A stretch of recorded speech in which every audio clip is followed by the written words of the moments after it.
CASSIUS, iField TV, MTK Global. Final press conference for Warrington versus Frampton. I think this is like the 12th one we've had. Yeah, a lot. Hey ho. Yeah, it's getting close now, so I'm looking forward. I'm looking forward to the weigh-in, and then looking forward to the fight after that.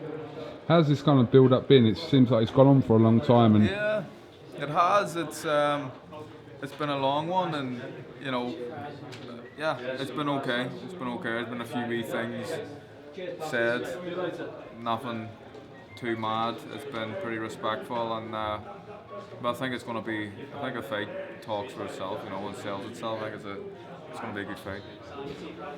So obviously you two were talking in the press conference there about some comments that Josh had made about kind of where you are in terms of whether you're past it or not, but he kind of come back and said that that wasn't the case. He's preparing for. Well, he has said that. I've seen the comments, so he's gone back on his word there. He's pretty much strongly hinted and indicated that they think that I'm on the slide, and they've talked about timing and getting me at the right time and Selby at the right time, and you know, I think they got Selby at the right time.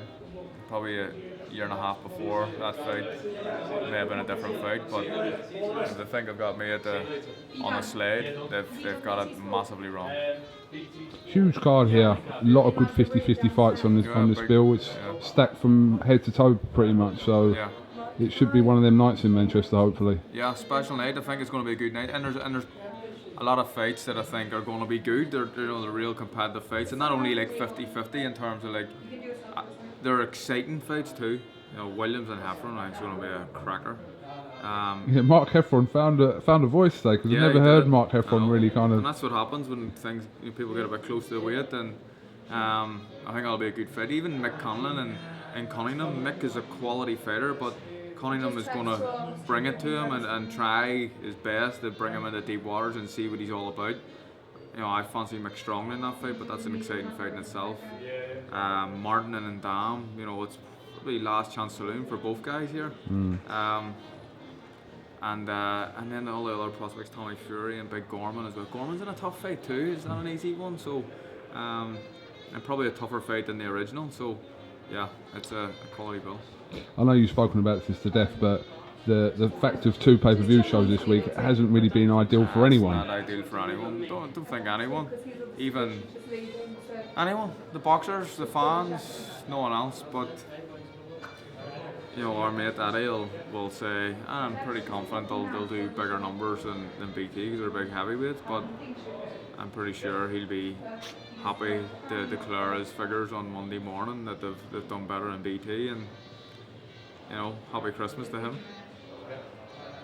Well, listen, like I said, you're either at O2 or you're in Manchester or you're watching at home. But you know, in a perfect world, we'd like to think that everyone's buying both pay-per-views. But in a realistic world, they probably won't. Even forking out 20 quid to watch one fight is, you know, it's not. Some people can't even do it. It's close to Christmas, so yeah, we should pay for our one and stream Addies. All right. Surprised to see Tyson Fury not nominated for Sportsperson of the Year? Yeah.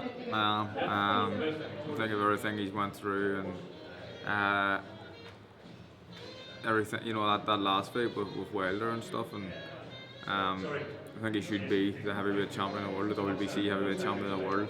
He won that fight in my eyes and everyone else's eyes that watched it. Yeah. Surprised that he wasn't nominated, but obviously the BBC are very PC and they play by the rules, and he said a few things and he's had a bit of a past that they don't like. I think they're a bit anti-boxing as well. I think a year in 2016 when I had beat Santa Cruz and Quigg, a bit of an outcry I wasn't nominated, you know, Ring Magazine Fight of the Year, and I think they were a bit anti-boxing and a bit anti-Northern Ireland, and the argument then was, well, we were in Northern Ireland the year before having the show, but it was almost like, we've done Northern Ireland, we'll forget about them lads for a while, you know what I mean? So I think they're anti-boxing. PC are a bit of a snobby battalion. Right, I know you've got a minute and one thing to do, so I appreciate you giving me a few minutes of your time. Try and catch up with you obviously before Saturday, but yeah, well, I'll definitely speak to you before then anyway. Thanks, big man. All right. Appreciate it. Top man.